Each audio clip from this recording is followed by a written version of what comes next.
Hello everyone, welcome to the community of economists. Today we would understand the meaning of economics. See, whenever you see this word economics, you are frightened कि पता नहीं ये subject क्या है. But let's understand in a simpler way.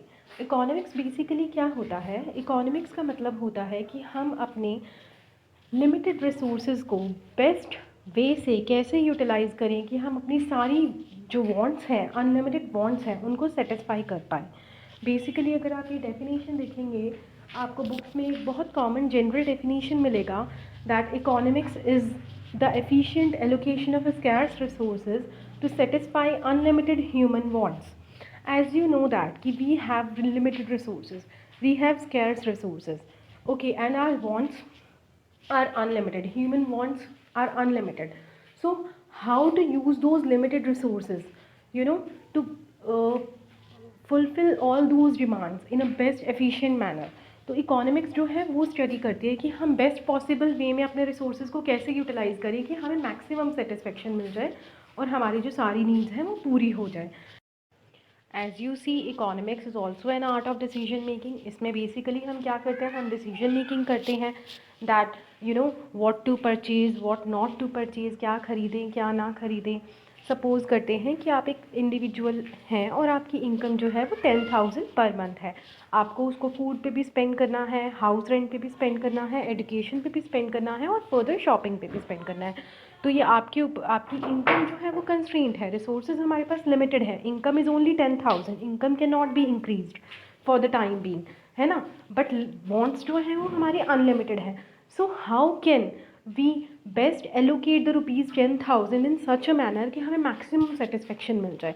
तो सबसे पहले हम उसको फूड पे स्पेंड करेंगे, देन हाउसिंग पे स्पेंड करेंगे, देन आफ्टर दैट जो बचेगा दोनों में से वो एजुकेशन पे स्पेंड करेंगे, एजुकेशन पे स्पेंड करने के बाद जो बचेगा वो हम फर्दर शॉपिंग पे स्पेंड करेंगे.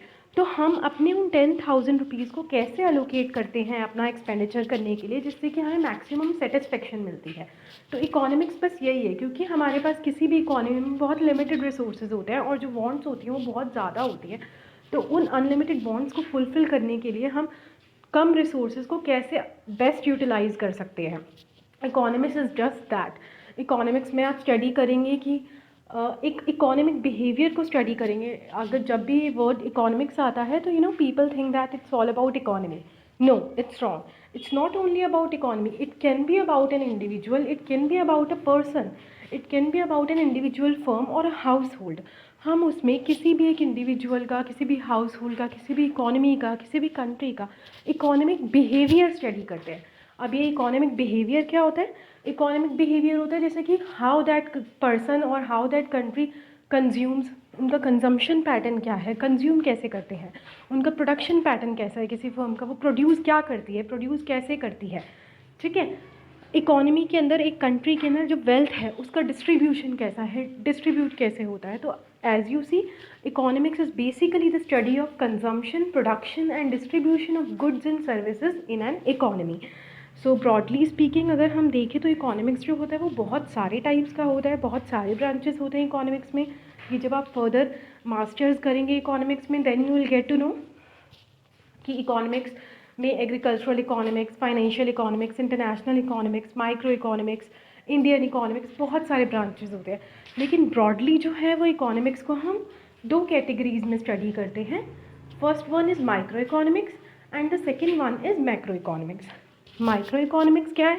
एज द नेम सजेस्ट, जो छोटे स्मॉल लेवल पे बात करता है, जैसे कि एक इंडिविजुअल पर्सन, कोई एक फर्म हो गया, कोई एक हाउस होल्ड हो गया, मतलब माइक्रो लेवल पे. वेयर एज मैक्रो इकोनॉमिक्स जो है वो स्टडी ऑफ एग्रीगेट्स की होती है. एग्रीगेट्स मीन बहुत सारे.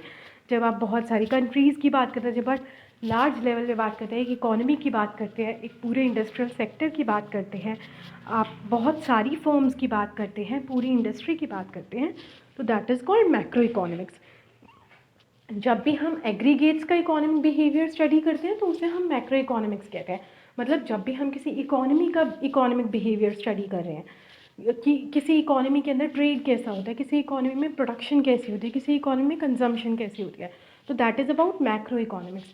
बट जब हम माइक्रो लेवल पे बात करें, एक कंज्यूमर के बिहेवियर को एनालाइज करें कि how one person consumes, how one person behaves, how one person spends his money, तो हम माइक्रो इकोनॉमिक्स की बात करते हैं। तो बेसिकली इकोनॉमिक्स बहुत ही एक सिंपलर सब्जेक्ट है। There is no need to be frightened, you no.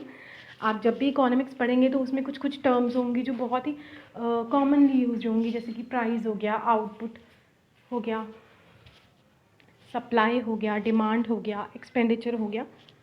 तो ये सब बहुत कॉमन टर्म्स हैं जो आपकी इंटरचेंजेबली इकोनॉमिक्स में जो है वो यूज़ होंगे। Thank you very much.